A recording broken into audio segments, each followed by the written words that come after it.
Pintu itu terkunci. Tapi Maria tahu ada sesuatu di baliknya yang bisa menjawab semua pertanyaannya. Sebuah foto lama yang ditemukan di bawah tumpukan arsip menunjukkan seorang prajurit TNI dengan senyum yang sama persis dengan yang ia lihat di parade. Udara Jakarta terasa lebih pekat, lebih berbau, dan lebih hidup dibandingkan dengan semilir angin sejuk di Paris.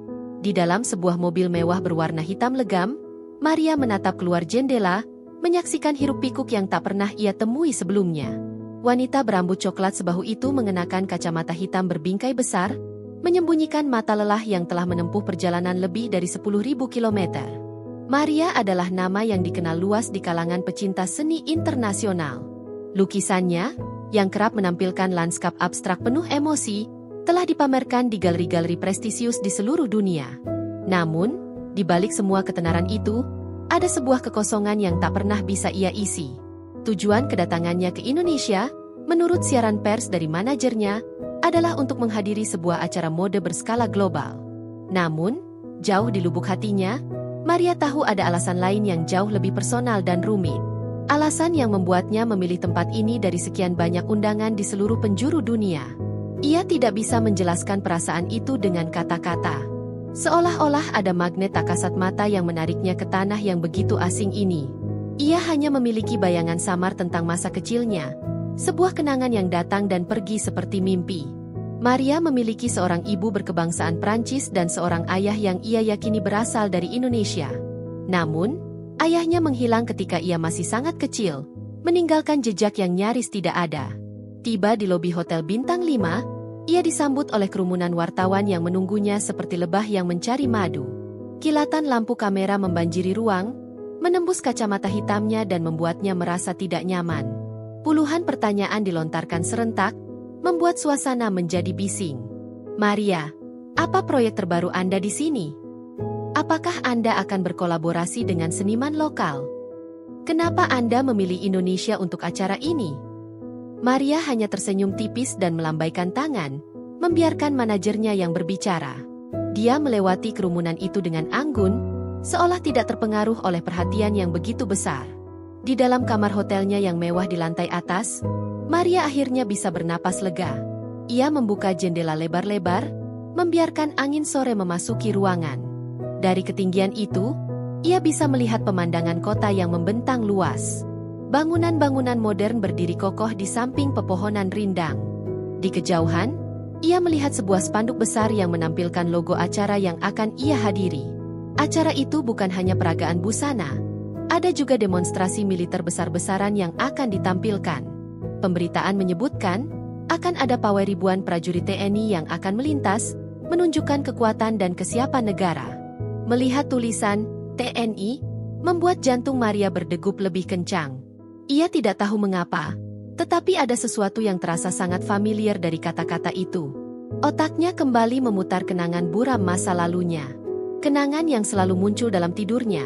Seorang pria tinggi dan tegap, mengenakan seragam hijau loreng yang sama dengan yang ia lihat di televisi. Pria itu menggendongnya, mencium pipinya, dan menyanyikan lagu-lagu dalam bahasa yang tidak ia mengerti. Saat ia terbangun, kenangan itu langsung hilang seperti debu tertiup angin. Maria mengambil sebuah buku sketsa dari tasnya. Ia mulai menggambar. Jemarinya dengan cepat menciptakan garis-garis kasar, membentuk siluet seorang prajurit. Ia tidak bisa menggambarkan wajahnya, karena wajah itu terlalu buram dalam ingatannya. Maria tidak pernah menceritakan kepada siapapun tentang masa lalu yang menghantuinya. Ia terlalu takut. Ia takut jika orang-orang akan menganggapnya aneh. Ia telah mencoba mencari informasi di internet tentang ayahnya, tetapi nama yang diberikan ibunya terlalu umum dan tidak ada jejaknya. Sampai suatu hari, ia menemukan sebuah artikel tentang acara besar di Jakarta ini. Dalam deskripsi acara, disebutkan bahwa akan ada parade militer besar. Ia tidak tahu mengapa, tetapi nalurinya mengatakan kepadanya, ini adalah sebuah kesempatan. Ini adalah satu-satunya kesempatan yang ia miliki untuk menemukan jawaban atas teka-teki hidupnya yang telah lama hilang. Maria membaringkan tubuhnya di tempat tidur, mencoba memejamkan mata. Namun, otaknya terlalu sibuk. Ia membayangkan acara esok hari. Ia membayangkan ribuan prajurit yang akan berbaris, langkah kaki mereka yang seragam, dan tatapan mata mereka yang tajam. Ia bertanya-tanya, Apakah di antara ribuan pria itu, ada satu yang memiliki senyum yang sama dengan yang ia lihat dalam mimpinya? Apakah ada satu yang akan memandang matanya dan mengatakan, "Anakku"? Hatinya berdebar kencang, antara rasa takut dan juga harapan. Ia tahu, esok hari akan menjadi hari yang menentukan. Sebuah hari yang akan mengubah hidupnya. Entah itu menjadi lebih baik atau lebih buruk. Ia tidak tahu, tetapi ia harus melakukannya. Ia harus mengikuti panggilan hati yang telah membimbingnya sejauh ini. Suara terompet yang menggelegar membangunkan Maria dari tidurnya. Pagi itu, ia memilih untuk mengenakan busana yang lebih sederhana namun tetap elegan. Gaun panjang berwarna biru laut yang lembut, tanpa ornamen berlebihan. Ia tidak ingin menjadi pusat perhatian. Ia ingin berbaur, menyatu dengan keramaian, dan mengamati. Acara besar itu diselenggarakan di sebuah lapangan terbuka yang luas, di mana sebuah panggung besar telah didirikan untuk peragaan busana. Ribuan kursi tertata rapi di sekitarnya, terisi penuh oleh para undangan dari berbagai kalangan, mulai dari politisi, selebriti, hingga pengusaha. Maria duduk di kursi barisan depan, diapit oleh manajer dan seorang desainer terkenal dari Milan. Suasana begitu hidup, obrolan riuh rendah dan tawa berbaur dengan musik yang energik. Di depan panggung, para model berlenggak-lenggok, menampilkan kreasi busana terbaru. Maria sesekali tersenyum dan mengangguk, menanggapi pujian dari orang-orang di sekitarnya. Namun, matanya tidak fokus pada peragaan busana. Pandangannya terus mengarah ke sebuah pintu gerbang besar di sisi lain lapangan. Ia tahu, dari sanalah pawai militer akan dimulai. Beberapa saat kemudian, musik peragaan busana perlahan memudar. Sebuah suara dari pengeras suara mengumumkan bahwa acara akan memasuki segmen khusus, yaitu parade pasukan TNI. Seketika, suasana berubah. Obrolan mereda, dan mata semua orang beralih ke gerbang yang telah Maria tatap sedari tadi. Terdengar musik mars yang gagah. Alunan drum yang kuat dan irama trompet yang membahana membuat bulu kuduk Maria merinding. Itu adalah suara yang ia kenali. Suara yang seringkali ia dengar dalam mimpi masa kecilnya. Jantungnya berdegup lebih kencang, seolah mengikuti irama musik itu. Dari gerbang, muncullah ribuan prajurit TNI. Mereka melangkah dengan tegap, seragam mereka tampak begitu rapi, dan tatapan mata mereka lurus ke depan. Barisan mereka begitu sempurna, tanpa cacat sedikit pun.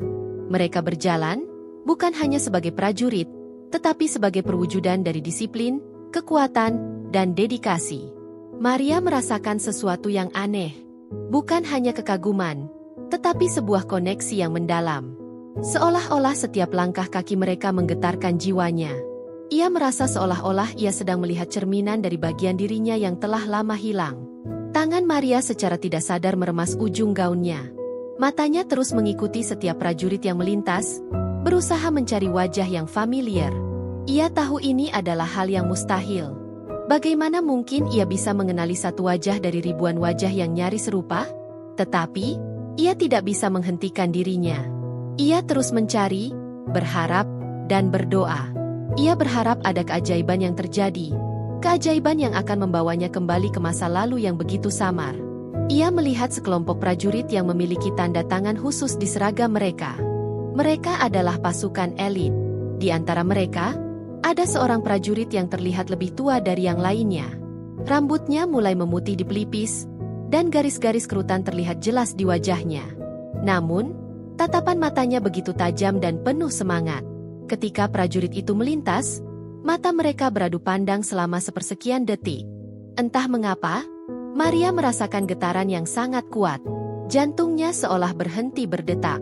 Ia melihat kenangan yang familiar. Senyum itu. Tatapan mata yang penuh cinta itu.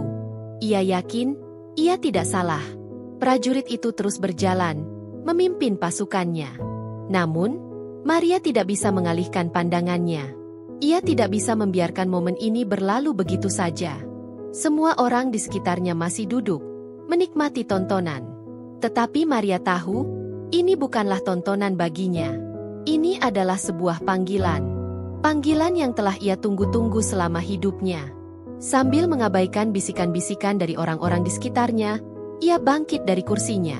Ia berdiri tegak, dengan air mata yang mulai mengalir di pipinya. Matanya tidak lepas dari sosok prajurit itu. Manajernya, yang melihatnya, berusaha menarik lengannya dan membisikkan, "Maria, apa yang kau lakukan? Duduklah." Namun, Maria tidak menggubrisnya. Pikirannya kosong, hanya terisi oleh satu hal, memberikan penghormatan kepada prajurit itu. Ia telah melihat begitu banyak pengorbanan, ia telah mendengar begitu banyak cerita tentang keberanian, dan ia telah merasakan begitu banyak kerinduan. Tangan kanannya terangkat, bukan ke arah kening, tetapi ke arah hati.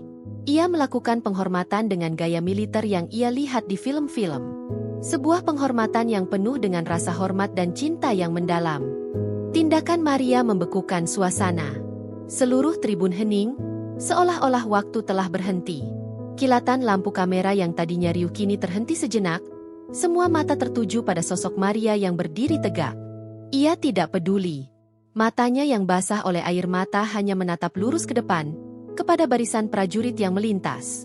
Tangannya masih terangkat. Sebuah gestur yang begitu lugas, begitu tulus, dan begitu menyentuh. Ia bukan sedang memberikan penghormatan kepada seorang tokoh terkenal, bukan juga kepada seorang pemimpin negara. Ia memberikan penghormatan kepada para prajurit. Seorang prajurit yang melihatnya, yang kebetulan berada di barisan paling depan, terkejut. Ia melihat Maria, dan ia juga melihat ketulusan di matanya. Prajurit itu mengangkat tangannya, memberikan penghormatan kembali kepadanya. Momen itu hanya berlangsung sepersekian detik, namun terasa begitu lama. Maria merasakan hatinya bergetar. Air matanya mengalir lebih deras, membasahi pipinya. Ia tidak bisa menahan emosinya. Ia merasa bahwa ia tidak hanya memberikan penghormatan kepada prajurit itu, tetapi juga kepada masa lalunya yang hilang. Selesai berparade, pasukan itu perlahan-lahan meninggalkan lapangan. Namun, bayangan Maria yang memberikan hormat masih terukir di benak setiap orang yang melihatnya. Ketika ia kembali duduk, orang-orang di sekitarnya menatapnya dengan pandangan penuh tanda tanya. Mereka tidak tahu harus berkata apa. Beberapa orang berbisik-bisik, mengira bahwa ia sedang melakukan pertunjukan. Namun, sebagian besar orang tahu bahwa ini bukanlah sebuah pertunjukan. Ini adalah sebuah ungkapan emosi yang tulus. Maria tidak mencoba menjadi pahlawan. Ia hanya menjadi dirinya sendiri. Ia hanya mengikuti hatinya. Manajernya, yang masih terkejut, bertanya, "Maria, apa yang terjadi? Kau tidak pernah melakukan hal seperti ini sebelumnya." Maria hanya menggelengkan kepala, tidak bisa berbicara. Ia mengambil napas dalam-dalam, berusaha menenangkan diri. Ia tahu bahwa tindakannya akan menimbulkan badai pertanyaan. Ia tahu bahwa ia akan menjadi berita utama di seluruh dunia. Tetapi, ia tidak peduli. Ia telah melakukan apa yang hatinya perintahkan. Dan ia tidak menyesalinya. Di sisi lain, prajurit yang memberikan hormat kembali kepada Maria juga merasakan hal yang aneh. Ia tidak mengenal wanita itu, tetapi ia merasa bahwa ia pernah melihatnya. Ia merasa bahwa ia memiliki ikatan yang kuat dengan wanita itu. Ia tidak bisa menjelaskan perasaannya. Ia hanya merasa bahwa ia harus memberikan penghormatan kembali kepadanya. Ia tidak tahu mengapa, tetapi ia tahu bahwa ia harus melakukannya. Ia merasakan hatinya bergetar. Dan ia merasa bahwa ia telah menemukan sesuatu yang telah lama hilang. Maria kembali ke hotelnya. Ia tidak ingin berbicara dengan siapapun. Ia hanya ingin sendiri, merenungkan apa yang telah terjadi. Ia melihat wajahnya di cermin. Ia melihat matanya yang sembab, dan ia melihat senyum tipis di bibirnya. Ia merasa bahwa ia telah melakukan hal yang benar. Ia merasa bahwa ia telah menemukan bagian dari dirinya yang telah lama hilang. Ia tidak tahu apa yang akan terjadi selanjutnya. Tetapi ia tahu bahwa ia tidak akan pernah menyerah. Ia akan terus mencari jawaban. Ia akan terus mencari ayahnya. Di malam hari, berita tentang Maria yang memberikan hormat kepada pasukan TNI telah menyebar ke seluruh dunia. Media-media internasional memuat berita itu sebagai artis Paris memberikan penghormatan kepada prajurit Indonesia. Foto-fotonya yang sedang memberikan hormat menjadi viral di media sosial. Komentar-komentar membanjiri laman-laman berita dan media sosial. Beberapa orang menganggapnya sebagai tindakan yang mulia, sementara yang lain menganggapnya sebagai sebuah aksi publisitas. Namun, Maria tidak peduli. Ia hanya peduli dengan satu hal, menemukan ayahnya. Ia tahu bahwa jalan di depannya tidak akan mudah. Ia tahu bahwa ia akan menghadapi banyak rintangan. Tetapi, ia tidak akan menyerah. Ia akan terus berjuang. Ia akan terus mencari. Ia akan terus berharap. Ia mengambil buku sketsanya, dan ia mulai menggambar. Ia tidak lagi menggambar siluet. Ia mulai menggambar wajah. Wajah seorang prajurit. Wajah seorang ayah. Pagi hari setelah insiden itu, Maria menjadi buruan utama para wartawan. Pintu hotelnya dipenuhi oleh media yang menunggu penjelasan. Manajernya mencoba melindungi Maria dari kerumunan, tetapi Maria tahu ia tidak bisa bersembunyi selamanya. Ia harus menghadapi kenyataan. Ia harus memberikan penjelasan. Ia tahu bahwa ia memiliki kesempatan untuk membersihkan namanya, dan yang lebih penting, untuk mencari ayahnya. Maria memutuskan untuk mengadakan konferensi pers. Ia tahu bahwa ini adalah kesempatan terbaiknya. Ia juga tahu bahwa ini akan menjadi sebuah risiko besar. Tetapi, ia tidak peduli. Ia harus melakukan apa yang hatinya perintahkan. Sebelum konferensi pers, ia menghubungi sahabatnya, seorang jurnalis investigasi bernama Leo. Leo adalah seorang pria yang cerdas dan terampil. Ia adalah satu-satunya orang yang Maria percaya untuk membantunya dalam pencarian ini. Maria menceritakan semua hal tentang masa lalunya. Tentang ayahnya yang hilang, tentang kenangan buramnya, dan tentang penghormatannya yang menghebohkan. Leo mendengarkan dengan seksama. Ia melihat ketulusan di mata Maria, dan ia memutuskan untuk membantunya. Aku akan membantumu, Maria. Tapi, kau harus berjanji padaku, kau akan menceritakan segalanya di konferensi pers, kata Leo. Maria mengangguk. Aku akan melakukannya, jawabnya. Maria dan Leo mulai menyusun strategi. Mereka akan menggunakan konferensi pers ini sebagai sebuah kesempatan untuk menceritakan kisah nyata. Mereka akan menggunakan media sebagai alat untuk membantu mereka mencari ayah Maria. Maria mengambil napas dalam-dalam. Ia tahu bahwa ia akan menjadi pusat perhatian, dan ia tahu bahwa ia akan dihakimi. Tetapi, ia tidak peduli. Ia memiliki misi yang lebih penting. Konferensi pers dimulai. Maria duduk di depan, di samping Leo. Kilatan lampu kamera yang tak terhitung jumlahnya memenuhi ruang. Maria melihat wajah-wajah wartawan yang penasaran, menunggu jawabannya. Maria memulai penjelasannya dengan menceritakan tentang masa lalunya. Saya adalah seorang seniman, dan seperti yang kalian tahu, saya telah bepergian ke banyak tempat di seluruh dunia. Tapi, saya tidak pernah merasa seperti saya berada di rumah. Saya selalu merasa ada bagian dari diri saya yang hilang. Bagian yang hilang itu adalah ayah saya, katanya. Ayah saya adalah seorang prajurit TNI. Ia adalah orang yang paling berani dan paling baik yang pernah saya kenal.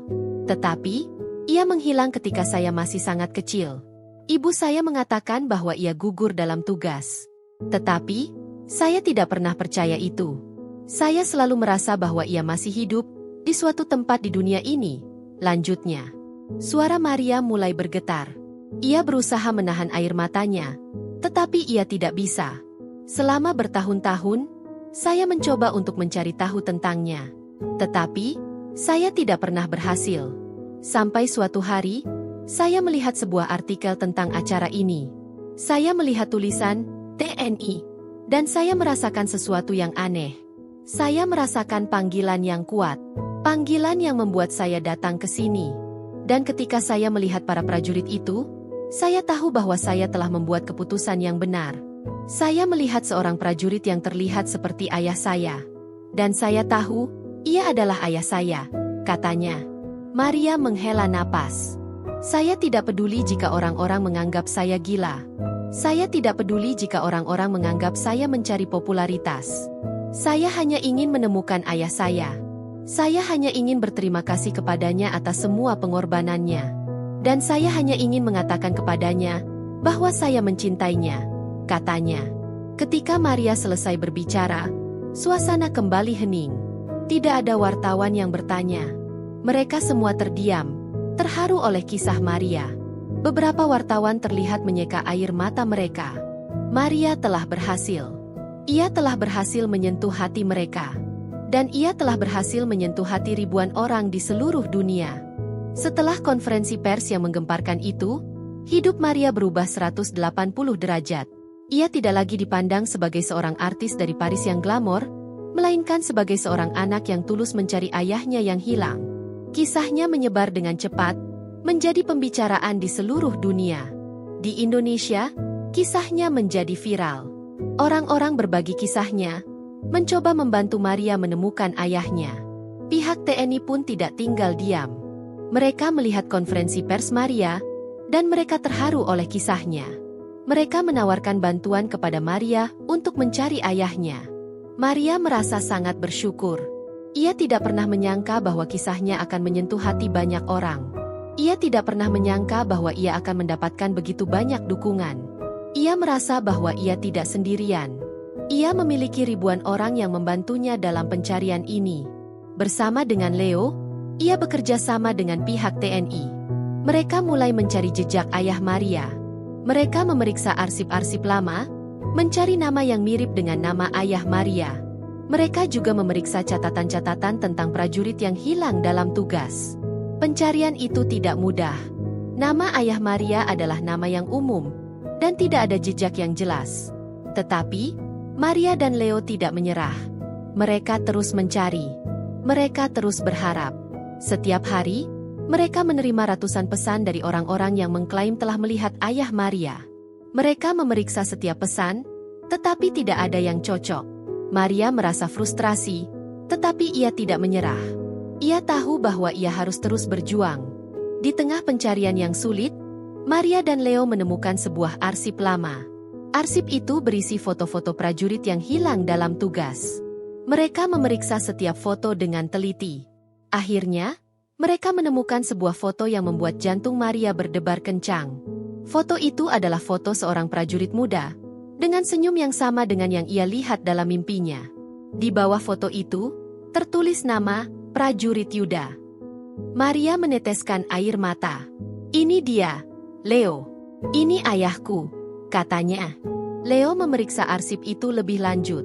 Ia menemukan bahwa prajurit Yuda adalah seorang prajurit elit yang hilang dalam sebuah misi rahasia bertahun-tahun yang lalu. Ia telah dianggap gugur, dan namanya telah diukir di monumen pahlawan. Tetapi, ada satu hal yang menarik. Ada sebuah laporan tambahan yang mengatakan bahwa tubuhnya tidak pernah ditemukan. Laporan itu juga mengatakan bahwa ada kemungkinan ia selamat, tetapi tidak bisa kembali. Maria tidak bisa menahan air matanya. Ia merasa bahwa ia telah menemukan jawaban atas teka-teki hidupnya yang telah lama hilang. Ia merasa bahwa ia telah menemukan bagian dari dirinya yang telah lama hilang. Ia memeluk Leo, dan ia berterima kasih kepadanya. "Terima kasih, Leo. Terima kasih banyak," katanya. Leo hanya tersenyum. "Ini adalah misi kita, Maria. Kita akan menemukan ayahmu," jawabnya.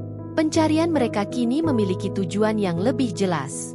Mereka tahu bahwa mereka harus mencari prajurit Yuda. Mereka tidak tahu di mana ia berada.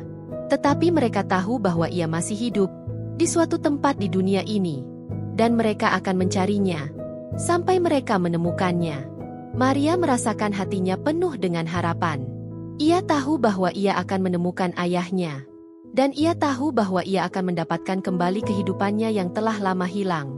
Setelah penemuan yang mengejutkan itu, berita tentang prajurit Yuda, yang diduga adalah ayah Maria, menyebar luas. Dunia menahan napas, menunggu kelanjutan kisah yang lebih dramatis dari sebuah film Hollywood. Pihak TNI, dengan bantuan Leo, melacak semua petunjuk yang ada. Mereka menghubungi setiap unit militer, setiap pos keamanan, setiap orang yang mungkin memiliki informasi tentang prajurit Yuda. Pencarian ini bukanlah hal yang mudah. Banyak dari saksi mata yang telah pensiun, dan beberapa bahkan telah meninggal. Namun, dengan kegigihan, mereka berhasil menemukan sebuah petunjuk penting. Seorang mantan prajurit yang dulu pernah bertugas bersama Yuda, menceritakan sebuah kisah yang mengejutkan. Prajurit Yuda adalah seorang pahlawan. Ia adalah yang paling berani di antara kami. Dalam sebuah misi, ia diserang oleh musuh dan terluka parah. Kami mengira ia telah gugur, tetapi kami tidak bisa menemukan tubuhnya. Beberapa hari kemudian, kami menemukan sebuah laporan dari seorang penduduk desa. Mereka mengatakan bahwa mereka melihat seorang prajurit yang terluka parah. Prajurit itu kehilangan ingatannya. Ia tidak tahu siapa dirinya, Dari mana ia berasal? Ia hanya mengatakan bahwa ia ingin kembali ke keluarganya, tetapi ia tidak tahu di mana mereka berada. Kami tidak tahu apakah itu prajurit Yuda atau bukan. Kami tidak bisa menemukannya. Dan kami pikir ia telah meninggal, cerita mantan prajurit itu. Maria mendengarkan kisah itu dengan mata berkaca-kaca. Ia merasa bahwa ia telah menemukan kepingan teka-teki yang terakhir. Ia merasa bahwa ia telah menemukan jawaban atas semua pertanyaannya. Ayahnya tidak meninggalkannya. Ia hanya tersesat. Ia hanya tidak bisa kembali. Maria tidak bisa menahan air matanya. Air mata itu adalah air mata kesedihan dan kebahagiaan. Ia sedih karena ayahnya harus melewati semua itu sendirian. Tetapi ia bahagia karena ia tahu bahwa ayahnya masih hidup. Berita ini, meskipun belum terkonfirmasi, sudah cukup untuk menyalakan api harapan di hati banyak orang. Maria menjadi simbol harapan. Kisahnya menjadi inspirasi bagi banyak orang. Ia menginspirasi orang-orang untuk tidak pernah menyerah. Ia menginspirasi orang-orang untuk terus mencari apa yang hilang. Maria dan Leo kini memiliki misi yang lebih jelas. Mereka tidak hanya mencari prajurit Yuda. Mereka mencari seorang pria yang kehilangan ingatannya. Seorang pria yang kehilangan segalanya. Maria tahu bahwa ia harus menemukan ayahnya. Ia harus mengembalikan hidupnya. Ia harus mengembalikan kenangannya. Pihak TNI telah menghubungi semua rumah sakit dan panti sosial. Mereka mencari seorang pria yang memiliki deskripsi yang sama dengan prajurit Yuda. Mereka tidak menemukan apapun. Maria mulai kehilangan harapan. Ia merasa bahwa ia tidak akan pernah menemukannya. Tetapi, ia tidak menyerah. Ia terus berdoa. Ia terus berharap. Sampai suatu hari, Leo menerima sebuah panggilan dari seorang petugas keamanan. Petugas itu mengatakan bahwa ia menemukan seorang pria tua yang memiliki deskripsi yang sama dengan prajurit Yuda. Pria itu tinggal di sebuah panti sosial di sebuah desa terpencil. Ia tidak memiliki keluarga, dan ia tidak memiliki kenangan. Ia hanya memiliki sebuah lencana militer yang ia temukan di kantongnya. Lencana itu adalah lencana yang sama dengan yang ada di foto lama ayah Maria. Maria tidak bisa menahan air matanya. Ia merasa bahwa ia telah menemukan ayahnya. Ia merasa bahwa ia telah menemukan bagian dari dirinya yang telah lama hilang. Ia tidak membuang waktu. Ia segera pergi ke panti sosial itu. Ia tidak tahu apa yang akan terjadi. Tetapi ia tahu bahwa ia harus pergi. Ia harus bertemu dengan ayahnya. Perjalanan menuju panti sosial di pedesaan terasa begitu panjang bagi Maria. Hatinya berdebar tak karuan, bercampur antara cemas dan euforia. Ia memandangi pemandangan di luar jendela mobil. Sawah hijau membentang luas, dihiasi dengan pepohonan kelapa yang melambai-lambai. Pemandangan ini begitu berbeda dari pemandangan kota yang penuh dengan gedung pencakar langit. Ia merasa bahwa ia telah kembali ke akarnya. Ia merasa bahwa ia telah kembali ke tempat yang ia tinggalkan bertahun-tahun yang lalu. Ketika mereka tiba di panti sosial, seorang petugas menyambut mereka. Ia memperkenalkan mereka kepada seorang pria tua yang duduk di kursi roda. Pria itu memiliki rambut yang memutih di seluruh kepalanya, dan garis-garis kerutan terlihat jelas di wajahnya. Matanya terlihat kosong, seolah-olah ia telah kehilangan semua semangat hidupnya. Pria itu adalah prajurit Yuda. Maria tidak bisa menahan air matanya. Ia melihat wajah ayahnya, wajah yang hanya ia lihat dalam mimpinya. Ia melihat senyumnya yang sama. Ia melihat tatapan matanya yang sama. Ia merasa bahwa ia telah kembali ke masa lalu. Ia merasa bahwa ia telah kembali ke masa kecilnya. Ia berjalan mendekat, dan ia berlutut di depannya. "Ayah," katanya, dengan suara yang bergetar. Prajurit Yuda menatapnya dengan tatapan kosong. Ia tidak mengenalnya. Ia tidak tahu siapa wanita itu. Ia hanya melihat seorang wanita yang menangis. Ia tidak tahu mengapa wanita itu menangis. Ia tidak tahu mengapa wanita itu memanggilnya ayah. Maria mengambil tangan prajurit Yuda, dan ia meletakkannya di pipinya. "Ayah, ini aku. Maria, anakmu," katanya. Prajurit Yuda tidak bereaksi.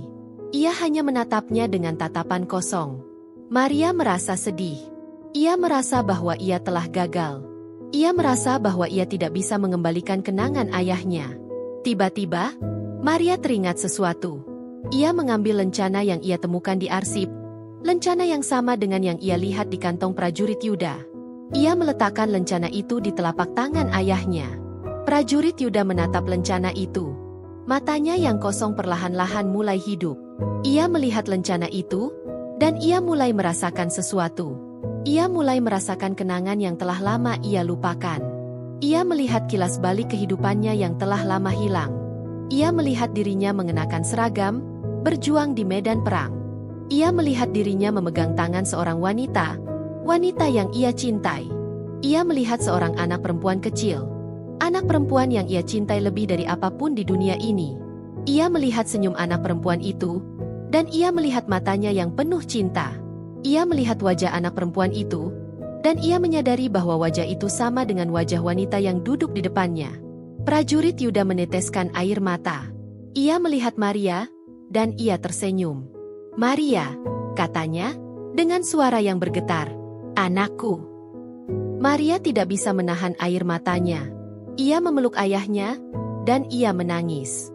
Ia menangis karena ia bahagia. Ia menangis karena ia telah menemukan ayahnya.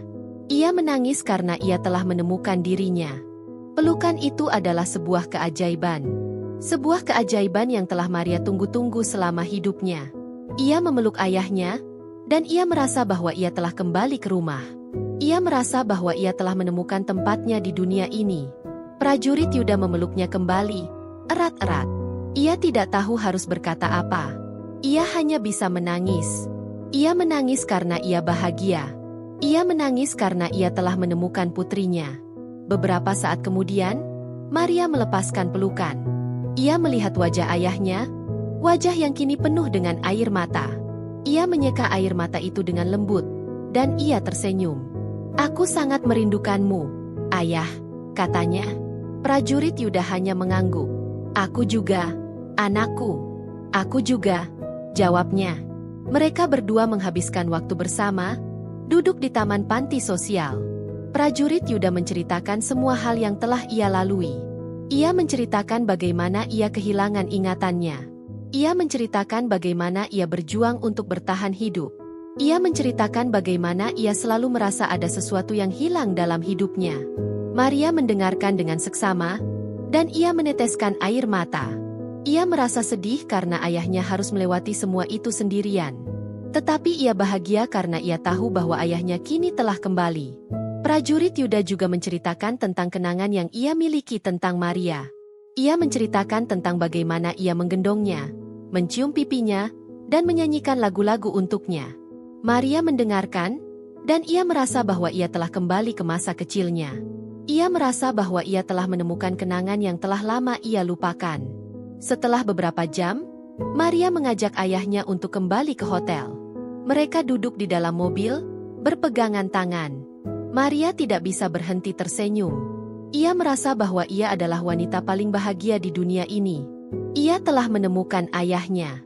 Ia telah menemukan dirinya. Di hotel, Maria menghubungi ibunya di Paris melalui panggilan video. Ibunya, yang telah lama menunggu, meneteskan air mata ketika melihat prajurit Yuda. "Yuda, kau masih hidup," katanya, dengan suara yang bergetar. Prajurit Yuda hanya bisa mengangguk. "Aku kembali," jawabnya. Ibunya tidak bisa menahan air matanya. Ia menangis karena ia bahagia. Ia menangis karena ia telah menemukan suaminya. Maria melihat mereka, dan ia merasa bahwa ia telah melakukan hal yang benar. Ia telah menyatukan kembali keluarganya. Ia telah mengembalikan kebahagiaan yang telah lama hilang. Ia merasa bahwa ia adalah wanita yang paling beruntung di dunia ini. Kisah Maria dan ayahnya kini menjadi inspirasi bagi banyak orang. Kisah mereka menjadi simbol harapan, cinta, dan pengorbanan. Kisah mereka menjadi bukti bahwa keajaiban bisa terjadi. Kisah mereka menjadi bukti bahwa cinta sejati tidak akan pernah pudar. Setelah reuni yang emosional, Maria tidak menyia-nyiakan waktu. Ia tahu bahwa ayahnya membutuhkan lebih dari sekadar kenangan masa lalu. Ia butuh masa depan. Dengan dukungan penuh dari pihak TNI dan Leo, Maria mulai membantu ayahnya, prajurit Yuda, untuk memulihkan diri. Prajurit Yuda dirawat di rumah sakit militer, di mana ia menerima perawatan terbaik. Ia menjalani terapi fisik dan mental, berusaha mengembalikan kekuatan dan ingatannya. Maria selalu berada di sisinya, membacakan buku-buku, menceritakan kisah-kisah masa kecilnya, dan memutar lagu-lagu yang pernah ayahnya nyanyikan untuknya. Suatu sore, saat Maria sedang membacakan sebuah puisi Prancis, prajurit Yuda tiba-tiba tersenyum.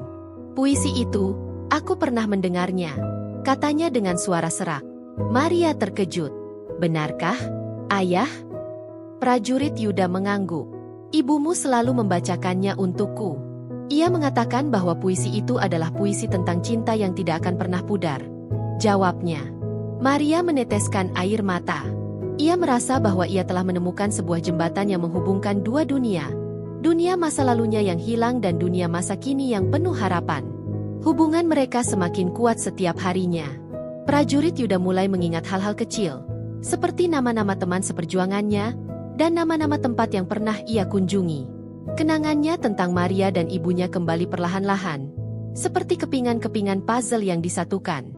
Ia mulai menyadari betapa beruntungnya ia. Ia memiliki seorang putri yang begitu gigih, yang tidak pernah menyerah untuk mencarinya. Pihak TNI juga mengumumkan bahwa prajurit Yuda akan dipulihkan pangkatnya, dan ia akan mendapatkan semua hak-haknya. Prajurit Yuda menolak. "Aku tidak butuh pangkat dan uang," katanya. "Aku hanya butuh keluargaku." Pihak TNI menghormati keputusannya, dan mereka memberinya sebuah penghargaan khusus. Sebuah penghargaan yang tidak akan pernah bisa dibeli dengan uang. Maria memutuskan untuk membawa ayahnya kembali ke Paris. Ia ingin ayahnya bertemu dengan ibunya, dan ia ingin ayahnya bertemu dengan semua keluarganya. Prajurit Yuda awalnya ragu. Ia merasa bahwa ia tidak pantas untuk kembali. Ia merasa bahwa ia telah menghilang begitu lama, dan ia tidak tahu bagaimana harus menjelaskan dirinya. Tetapi, Maria meyakinkannya. "Ayah, tidak ada yang akan menghakimimu. Mereka semua mencintaimu," katanya. Di Paris, prajurit Yuda disambut dengan hangat. Ibunya memeluknya dengan erat, dan mereka berdua tidak bisa berhenti menangis. Keluarga Maria menyambutnya dengan tangan terbuka. Mereka menganggapnya sebagai seorang pahlawan. Prajurit Yuda merasa bahwa ia telah kembali ke rumah. Ia merasa bahwa ia telah menemukan tempatnya di dunia ini. Ia tidak lagi merasakan kekosongan yang telah ia rasakan selama bertahun-tahun. Ia merasakan cinta, kebahagiaan, dan kedamaian. Ia menyadari bahwa cinta adalah hal yang paling penting dalam hidup. Dan ia menyadari bahwa ia tidak pernah sendirian. Ia memiliki keluarga. Ia memiliki Maria. Beberapa bulan setelah kedatangan prajurit Yuda di Paris, Maria mengadakan pameran lukisan terbesarnya. Pameran itu dinamai Sang Prajurit, sebuah nama yang dipilih dengan penuh makna. Pameran ini bukan hanya menampilkan karya-karya terbarunya, tetapi juga sebuah kisah. Sebuah kisah tentang cinta, harapan, dan pengorbanan. Ribuan orang dari seluruh dunia datang untuk melihat pameran itu. Mereka semua tahu kisah Maria, dan mereka semua ingin melihat karya-karya yang terinspirasi oleh kisah itu. Di tengah-tengah pameran, ada sebuah lukisan besar. Lukisan itu menampilkan seorang prajurit yang berdiri tegap, dengan latar bendera merah putih yang berkibar. Lukisan itu begitu hidup, begitu nyata, dan begitu penuh dengan emosi. Wajah prajurit itu adalah wajah prajurit Yuda, dengan senyum yang sama dengan yang ia miliki ketika ia bertemu dengan Maria. Lukisan itu adalah sebuah penghormatan. Penghormatan Maria kepada ayahnya, dan kepada semua prajurit yang telah berkorban untuk negara mereka.